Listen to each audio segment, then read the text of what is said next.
This is Dr. Anthony J. Tomasino in his teaching on the Ten Commandments.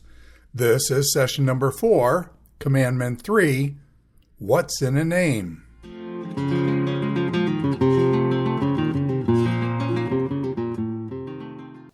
Now we are going to be talking about the third commandment.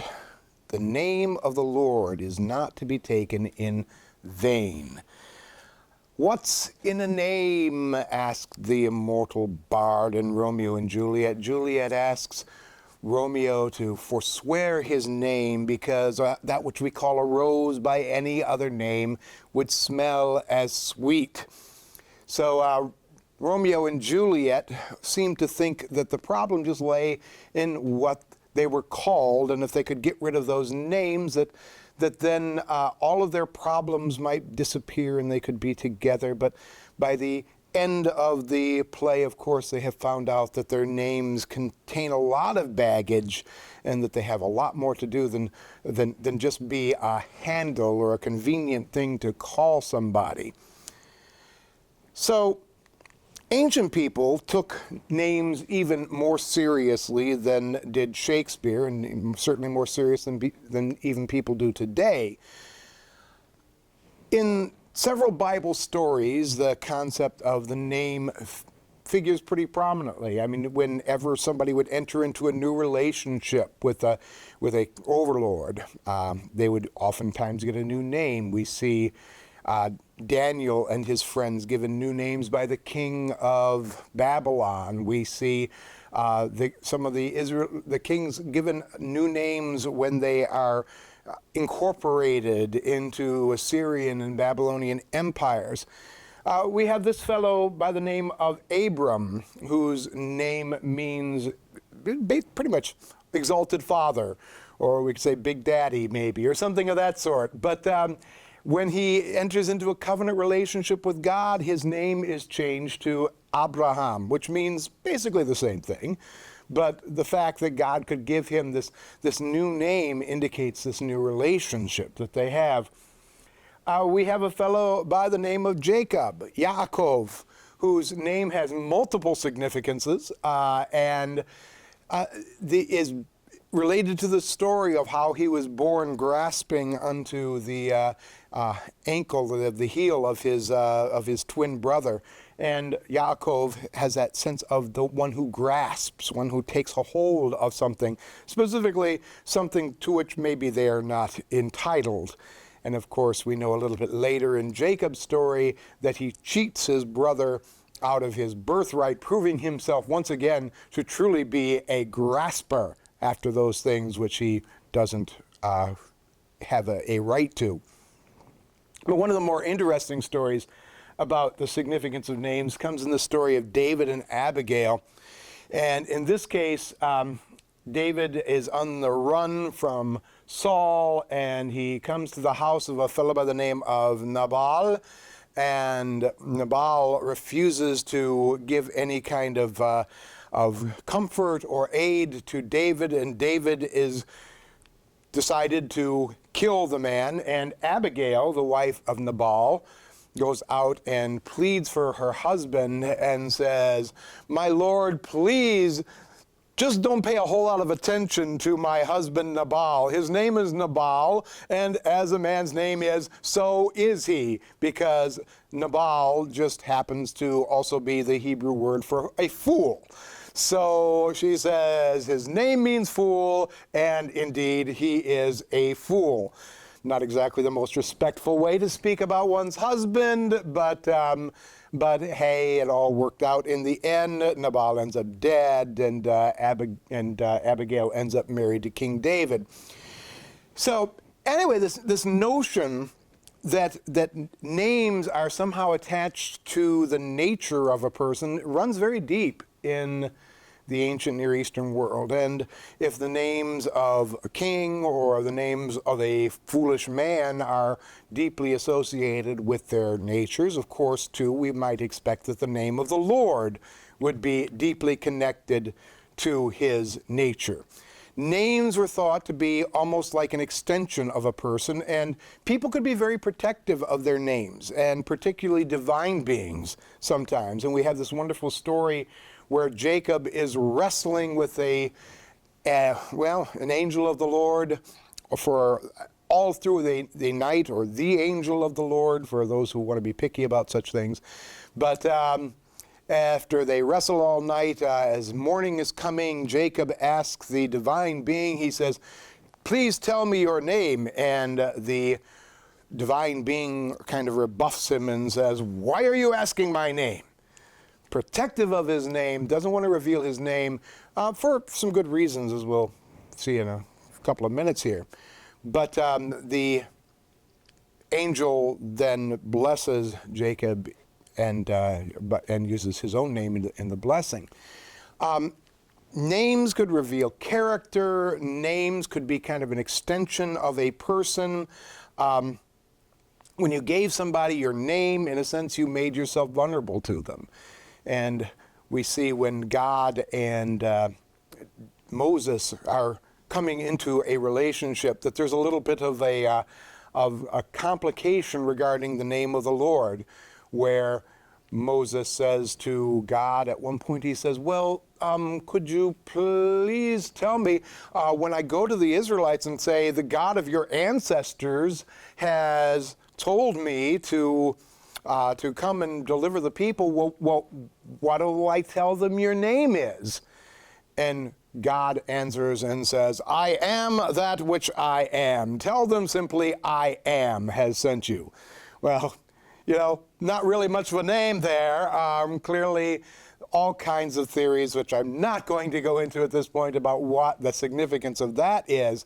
But at that point, God seemed unwilling to really reveal the covenant name Yahweh, which he would reveal a little bit later to Moses.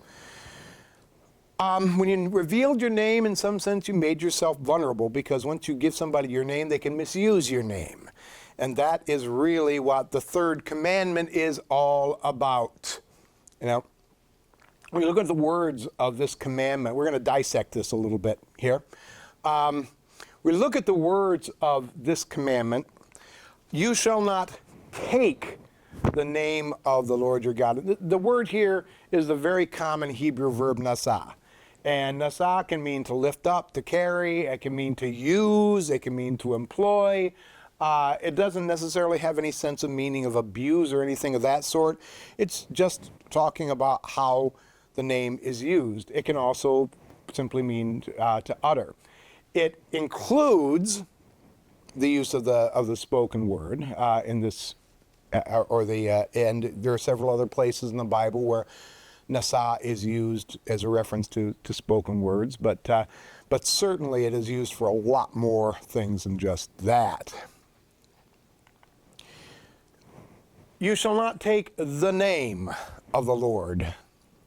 Clearly, we're talking here about Yahweh, the revealed covenant name which God eventually gave to Moses.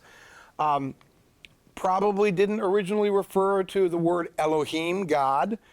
In our day and age, people consider when somebody utters the word God as an oath or as a exclamation, we call that swearing. And people say, "Don't take the name of the Lord in vain." Well, God was not probably originally what they had in mind here. It's kind of an extension that we've given to that. Probably didn't refer to El or the title Adonai. Certainly the principle could be extended to these titles, and that's what has happened, by the way, in Judaism to this day. They try not to pronounce even God, or even Adonai has become, in some circles, a little bit touchy. So, but it's interesting if you read literature written by very conservative Jewish writers. Oftentimes, they will spell the name of, even the word God will be spelled G-D, because even writing the name is considered to be disrespectful and perhaps a violation of the commandment, or if not a violation, getting close to violating the commandment. And very observant Jews don't want to even get close to the possibility of breaking any of these laws. as an English name could also mean reputation in Hebrew. And this is an important point as well, because when we, your dad will tell you, son, you bear my name, and you have it. The thing that you have to make sure that you protect more than anything else is your good name. And that, of course, means your reputation. Yeah, and the same thing could be true in ancient Israel, that the name of the Lord could refer to the Lord's reputation. When the Psalms speak of the name of the Lord shall be praised and things of the sort, I really don't think that what they had in mind there was the kind of thing that we oftentimes see in modern praise music, where, oh, you've got such a beautiful name, God! I love the name Jesus so much! I really don't think that's what they had in mind. It really has more to do with the reputation of the Lord, with the acts of the Lord, with the things that God has done in God's nature. Name can refer to all of that. So there's certainly something more going on than just thinking that the name is so cool or something of that sort. Then the third important point here, the word in vain. You shall not take the name of the Lord your God in vain. Modern translations have tried to do all kinds of things with this. They've tried to say something like, you shall not misuse the name of the Lord your God. I think that's probably one of the most common of the translations these days. The old King James Version said in vain, and that's really the most accurate translation of the Hebrew here. The word translated in vain is shava in the modern pronunciation. But shva is a word which has a sense of emptiness or triviality. And it's kind of an interesting point that and if those people who are familiar with English pronunciation methods know that that when we have a light vowel that you just pass over as trivial, it's called a schwa in English. Well, that comes from this word, from this Hebrew word. And so it has a sense of something which is used and considered to have no weight, or considered to be trivial, meaningless, or can refer to a falsehood. Words of shva, words of vanity, refers to lies. Okay. The Ten Commandments, as we've said before, are summary statements, and their meanings get kind of filled out in other places in the law and in other places in the Bible. So we got this statement, you shall not take the name of the Lord your God in vain. That seems like a pretty ambiguous sort of statement. What does it mean to take the name of the Lord your God in vain? Well, we don't have to guess, because there are actually several passages a little bit later in the Torah that tell us what they're talking about here. And we get this clear sense of what they had in mind. One of the most prominent ways to misuse God's name was in blasphemy. Blasphemy. Both the Hebrew and Greek words for blasphemy basically mean to slander somebody. To blaspheme the Lord is to deliberately insult God, especially by using the divine name. This is kind of an interesting thought. Now, again, name can be either reputation, or it can be actually literally the name. So to blaspheme the Lord could mean to speak evil things about the Lord, or it could mean specifically to use the divine name in an insulting fashion. So blasphemy against the name of the Lord. Leviticus 24:10, we have kind of a scary passage here. An Israelite woman's son and a man of Israel fought in the camp, and the Israelite woman's son blasphemed the name and cursed. This is referring to a man whose father was an Egyptian, his mother is Israelite. He being from an Egyptian background, he doesn't really know much better. But anyway, so he uses the name of the Lord and apparently uses it in some kind of of cursing way, making fun of it, or something of this sort. They brought the man to Moses, and the Lord said to Moses, "Speak to the people of Israel, saying, whoever curses his God shall bear his sin. Whoever blasphemes the name of the Lord shall surely be put to death." And the whole community gets together and stones the guy to death. So in this case, it clearly says that he blasphemed the name of the Lord, and it seems to literally mean the name in this case. According to the Mishnah interpreted the term nokev, which is the word blaspheme here. He blasphemed the name. There it is. That word nokev in the Mishnah is interpreted as simply meaning utter. And according to the Mishnah, this man's great sin was that he actually uttered the name of the Lord. And the Mishnah actually said that no one could be convicted of blasphemy unless they had actually used and uttered the divine name, the name Yahweh. So that's Mishnah Sanhedrin 7:5. So that certainly doesn't seem to have been the case in the trial of Jesus, where Jesus was accused of blasphemy.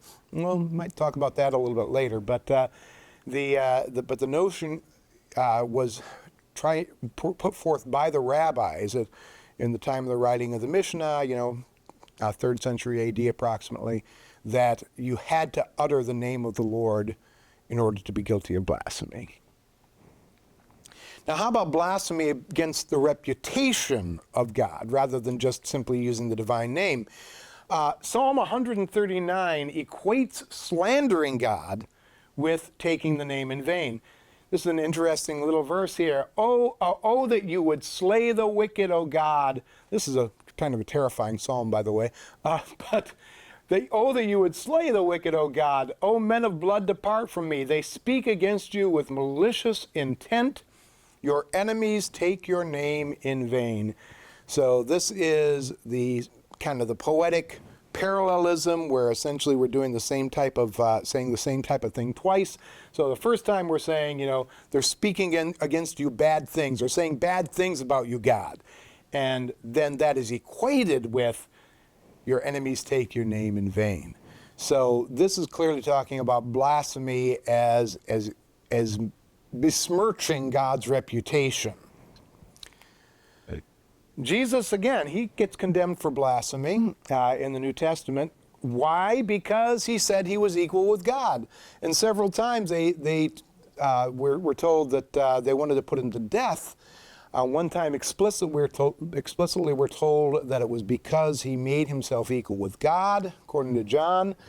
And at his trial, Jesus was condemned of being worthy of death because he equated himself with the Son of Man from the book of Daniel, who at that time many of the in Jewish circles interpreted as being one who was essentially equal to God.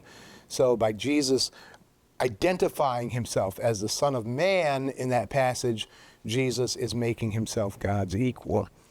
And that was considered to be blasphemy because it's besmirching God's good character, God's reputation. Jesus had this warning that those who claimed the Holy Spirit's work was done by the devil were guilty of blasphemy of God the Holy Spirit. And this is one of those sins that people, as a pastor, I've had people talk to me and say, I'm afraid I blasphemed the Holy Spirit. And I say, well, what did you do? And they said, well, I made fun of somebody who was speaking in tongues. I don't really think that's what Jesus had in mind here, And Jesus says, that this will not be forgiven in this world nor the next. And a lot of people have a lot of anxiety over that, and it's kind of it's one of those statements that there's a part of me that wishes that Jesus had never said it, but another part of me understands why and what was going on. And in the context, what Jesus is saying is that those people who are so hard-hearted that they will not acknowledge the work of God and will harden their hearts against the movement of God's Spirit are essentially guilty of this kind of blasphemy. And I'm not sure if it's so much the act which is unforgivable or if it's the attitude, because the attitude represents a hardness of heart. But that's just where I would go with that. That's kind of an aside, I guess. Somebody might ask, sticks and stones might break my bones, but words will never hurt me. Why is God getting so upset about people saying bad things about him? Yeah? Does God have a fragile ego that he's afraid that people are going to make fun of him or something? Well, speaking against God and saying bad things about God and God's nature isn't just a matter of making fun of somebody or something. In a way, among the Israelites, to say evil things about the Lord is a kind of a form of treason, because what it is doing, it is undermining the faith of the nation in their God.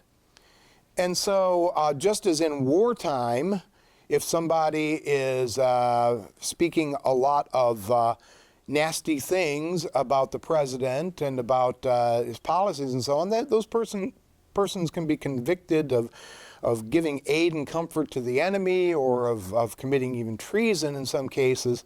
So too, in the case of Israel, if people were undermining trust in God and in the Lord's ability to deliver and keep his people, then that could be detrimental to the whole community and tear the whole community down. So the reason why the Bible takes this so seriously isn't because of God's ego, it's because of God's people, and protecting God's people and making sure that they maintain a trust in the Lord and his ability to do what God has said he'd do. Okay?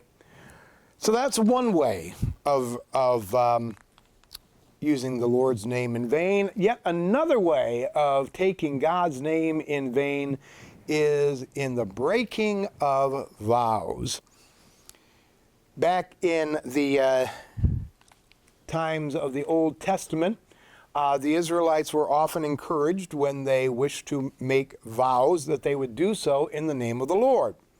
So, Deuteronomy 6:13, it is the Lord your God you shall fear, him you shall serve, and by his name you shall swear. So, instead of saying, back to Romeo and Juliet, Romeo wants to swear by the moon that he'll always love Juliet, and she says, oh, swear not by the moon, the inconstant moon, Now, of course, in Old Testament times, if they were swearing by the moon, they were probably swearing by the moon god, and saying, may essentially something to the effect of, may the moon god strike me dead, or something, if I fail to do what I'm telling you I'm going to do. And the book of Deuteronomy is saying, don't swear by the moon, don't swear by the sun, don't swear by any of these of natural phenomena or any other spirits, swear only by the Lord. So it is, in the name of the Lord I shall do this which I have told you I shall do. Okay? Yeah. But if you take an oath like that, and you have no intention of keeping them, then this is a very bad thing. Leviticus 19:12, you shall not swear by my name falsely, and so profane the name of the Lord your God. I am Yahweh. This is clearly, again, identified with taking the name of the Lord in vain. This is a case where you say something to the effect of, I promise you I shall pay you on Tuesday for all these goods which you have given to me today. In the name of the Lord it shall be done. And yet you don't have the funds, you don't think you're going to have the funds, and you are simply doing this in order to manipulate somebody, to sound like you're sincere. That is clearly a case of taking God's name in vain, and that was something that the Lord took very seriously. Zechariah 5:3, Then he said to me, this is the curse that goes out upon the face of the whole land. For everyone who steals shall be cleaned out according to what is on one side. Everyone who swears falsely shall be cleaned out according to what is on the other side. You ever try translating the book of Zechariah? It's a mess. Anyway, I will send it out, declares the Lord of hosts, and it shall enter the house of the thief and the house of him who swears falsely by my name. And it shall remain in his house and consume it, both timber and stones. So here in the book of Zechariah, God is talking about those people that he is going to sweep out of the land, and this includes those people who swear by the name of the Lord, yet who have no intention of keeping their oaths. Taking false oaths demonstrates a lack of respect for God. Essentially what you're thinking is, I can use God to get what I want, and I don't have to worry about God doing anything about it. Total lack of respect, total lack of fear for the Lord. Okay?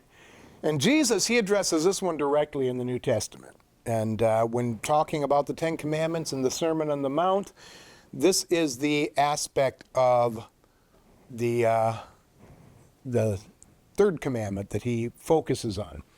Again, you've heard that it was said by those of old, you shall not swear falsely, but you shall perform to the Lord what you have sworn. But I say to you, don't take any oath at all, either by heaven, for it's the throne of God, or by the earth, for it's his footstool, or by Jerusalem, for it's the city of the great king.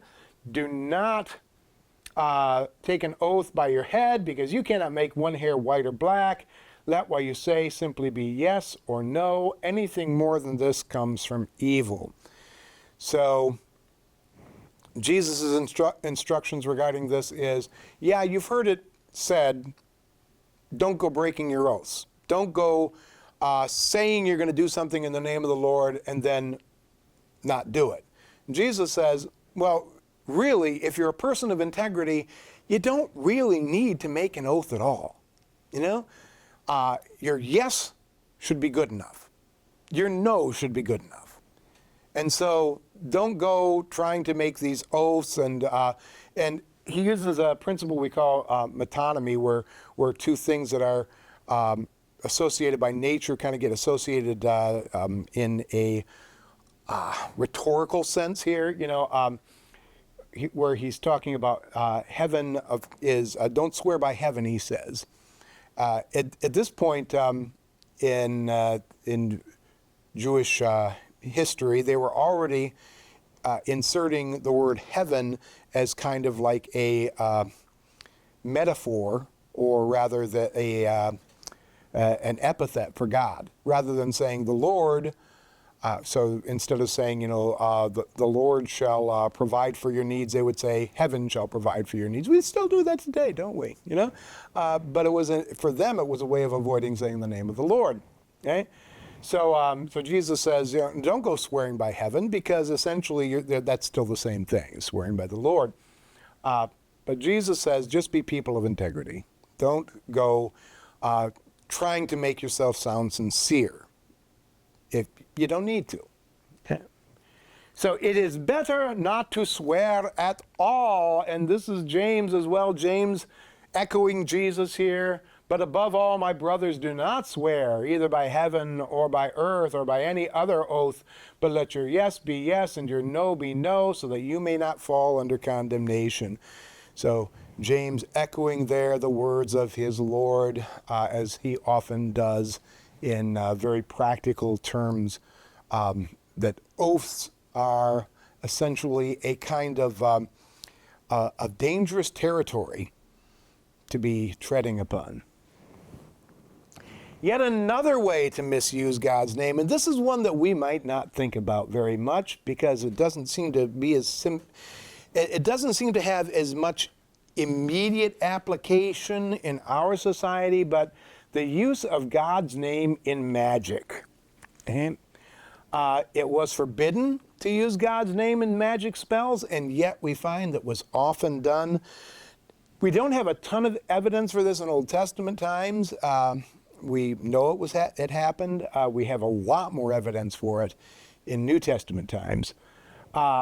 Since a name is an extension of a person, magicians would often use the names of spirits in spells. And we have, again, lots and lots of spells from Babylon, lots of spells from Egypt, and one of the major aspects of those spells are they employ the names of gods and spirits as a method of trying to manipulate them. And it's kind of interesting the way often it's used. It's that the names are often run together, or they're kind of mixed up, or and this is associated with a lot of interesting developments. Abracadabra. Yeah? Abracadabra is a phrase, of course, which we associate with magicians and typically with magic shows, but originally was used much more seriously in magic. It has been theorized, and I think it's probably a pretty good theory, that abracadabra actually is a corruption of the Aramaic phrase for in the name of the Father and the Son and the Holy Spirit. So, and Good. yeah, Ab, his father, the Spirit is Racham, and we have the Son, of course, Bar. So Abar Kadar Racham. This is very much the way that they would oftentimes use names in magic spells, as they would kind of mix them up and then make little rhymes and things of this sort. And we see this quite often. And this would be another way of using God's name as in a disrespectful manner. Okay? We find this in execration texts. Execration texts, we've got a lot of these kinds of things. Aramaic execration bowls. We have also texts. But the bowls were the fun ones, because what they would do is they would write the names of their enemies on these bowls, and then they would use the name of some god that they would invoke that to bring a curse upon them, and then they would take the bowls and they would smash the bowls as a kind of a sympathetic magic, a way of showing what they wanted to happen to their enemies. And execration basically means cursing. So, and again, like I say, the names of deities were often invoked in these things. Names of powerful spirits oftentimes would be used in order to order less powerful spirits. And this is, if any of you are fans of like sword and sorcery fantasy type novels, we see this a lot where some magician will use the name of some great spirit in order to compel some demon to do his will. And that was kind of the sort of thing that again goes way, way back to ancient times. In a way, it's a kind of a perverse parody of prayer. And, Jesus warned us that when we pray that we shouldn't use meaningless repetitions like the pagans do. We shouldn't be doing these kind of sing-song things that were really a more of a magic kind of thing rather than an actual spiritual kind of thing. So magic, in a way, invokes the gods, uses the gods in a way that is disrespectful, because it does not respect the god's power. It doesn't respect the god's reputation. Rather, it tries to employ the power invested in the name of the divine being for one's own selfish ends. Sure. Almost certainly, that's part of what this commandment had in mind. Even though this one doesn't have as much clarity from the Old Testament, it is very clear from later times, from intertestamental period, and from Jewish magical texts, of which we have quite a few. Little bit of trivia that blew me away when I first learned this. In Roman magic of the Common Era, as we call it, they invoked names of many deities, but the name that was used more often and appears more often in Roman magic texts than any other is the name Yahweh. The Romans apparently thought that that secret name of the Lord that the Jews were so careful to protect must have some kind of real superpower, and so they invoked it frequently in their own magic texts. Kind of remarkable and ironic when you think about it. Modern equivalents of all three of these practices continue in our own day. This commandment, even though, it sounds kind of, you shall not take the name of the Lord thy God in vain, sounds kind of old-fashioned-y.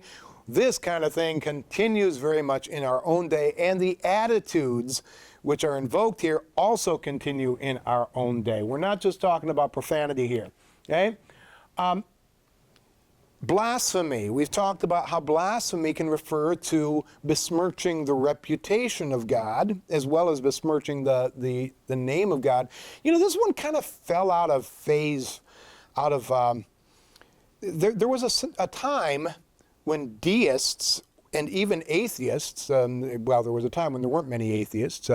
It's kind of interesting that Voltaire, who was a deist, was very, very resentful of atheists, and because they thought that they gave the whole anti-God movement kind of a bad name. But atheism was frequently considered a kind of insanity up until like 19th century or so. But in our day, the atheists have come out of the closet and have become openly mocking of Christianity and of beliefs in God, and mocking in ways that are not intelligent or not nearly as clever as they think they are. Why Jeebus should be so funny, I really don't know, but they seem to think so. Some of the books that have been written which refer to God as like the most vile character in the history of all literature and so on and so forth. Those kinds of things which besmirch God's character and his acts, as well as those which mock God's name, I believe are, I believe that those are violations of this commandment. Indeed, now it doesn't have the same kind of import in our day. We do not live in a theocracy. We don't have to worry about maintaining the kind of national unity. If this kind of thing were happening within the church, if people within the church were mocking God and mocking God's name, I think that would be an entirely different matter. Since it's the people outside the church, I'm not sure. I mean, they're not bound by the commandments anyway. Not that any of us really are bound by the commandments, but they're not answerable to the Ten Commandments. So we can tell them, you're taking the name of the Lord in vain. You're breaking the third commandment, and they would probably reply, "So what?" And to a certain extent, I have to agree with them because they're not part of that covenant community. So. Let them do what they want, and they can live with the consequences. But yeah, I mean, it clearly undermines, in many ways, faith in God, and it undermines the beliefs of those people who might be struggling, who might be fragile, and it's hurtful. But it's effective. And I wonder, if it's not in some way some kind of a new calculated tool of Satan. And, trying to be respectful of God and trying to argue logically, that didn't work, so let's just get insulting. False oaths. I swear to God that I shall do everything in my power to lower your taxes. Yeah. People might invoke God's name in order to sound sincere, and yet those people might have no piety really to speak of. And of course, most commonly we associate this with politicians, but there are certainly a lot of other people who would do the same kind of thing. People who want to sound sincere, who want to convince you that they will follow through on what they're saying they're going to do. Yeah? will oftentimes invoke the name of God in our day and age. It's not just politicians. I had a young couple that I counseled a while ago who had a very, very troubled relationship.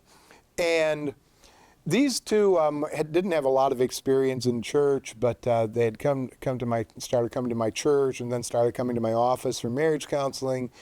And it was always one of these he said, she said kind of things. Whenever they would have a fight, and sometimes it actually were physical fights, whenever these things would happen, he would tell me his story and he'd say, I swear to God, this is what happened. And then she would give her account and she'd say, I swear to God, this is what happened.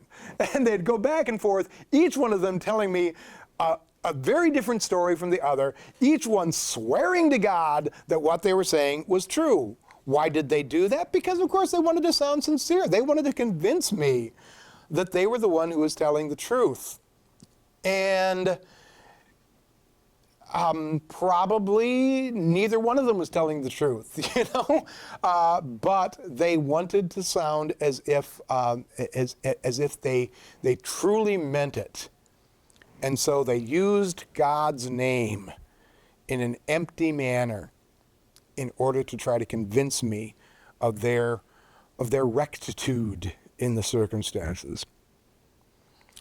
Yeah, people still kind of do this sort of thing today.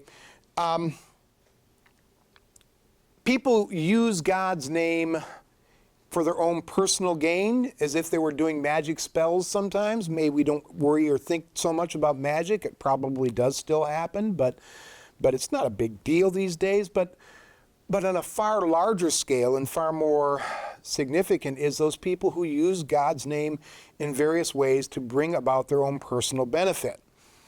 And some of these things we can think about would be, for instance, the Crusades, where greedy lords and greedy clergy would sometimes invoke the name of God and God's honor in order to incite people to go out and fight against their enemies. And they wrap their greed in piety. They enlist unsuspecting people into their wickedness by using the name of God. And I think I can add here, in vain. How many politicians have built their careers by appealing to people's religious sensibilities? How many people have tried to build their ministries by using God's name in ways that don't really reflect a true kind of respect for the Lord? It's hard to imagine the depths of cynicism that could lead somebody to think that becoming a minister is how they can make themselves rich. But they are using God's name in vain in those cases. Sure. Another thing, too, you ever been in church board meetings where people are convinced that something that they want, some cause that they believe in, has to be God's cause, and they will invoke God's name and attach God's name to whatever it is that they think is the important thing? Oh, I've been in meetings where God wants us to boycott carrots, Maybe he does. I have my doubts. But the point being that there are so many cases where people will attach God's name in selfish manners to their own causes. Many years ago, I was a member of a church where the church was located in a place that was right near a college campus. It seemed like a prime place for the church to be able to reach out and do great ministry in the college campus. But a lot of the people in the church didn't feel that they had the skills or even the interest in ministering to college students. So there was a very strong faction in the church that wanted to sell the building and buy a new building outside of town. they were sure that they could get a very good price for the building because it was kind of prime property. But there was a anti-move faction there, and the anti-move faction was really kind of the more pious group. They were saying, the Lord gave us this building, and the Lord doesn't want us to move. And so their preferences became the will of God. I think that is perilously close to taking God's name in vain. What it really comes down to is a question of humility. Recognizing who God is, recognizing who we are, recognizing that we do not use God to attain our ends. Rather, we are to be allowing God to use us to obtain his ends. We need to recognize that God can be dangerous, Love the line from the Chronicles of Narnia where Mr. Beaver explains to the children that Aslan is not a tame lion. No, he does not serve us. We serve him. And so we need to recognize that fact that co-opting God to our causes is essentially, I believe, probably the most prominent way that we break this third commandment in our world and in the church today.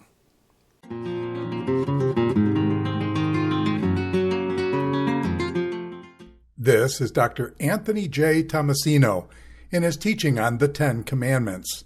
This is session number 4, Commandment 3, What's in a Name?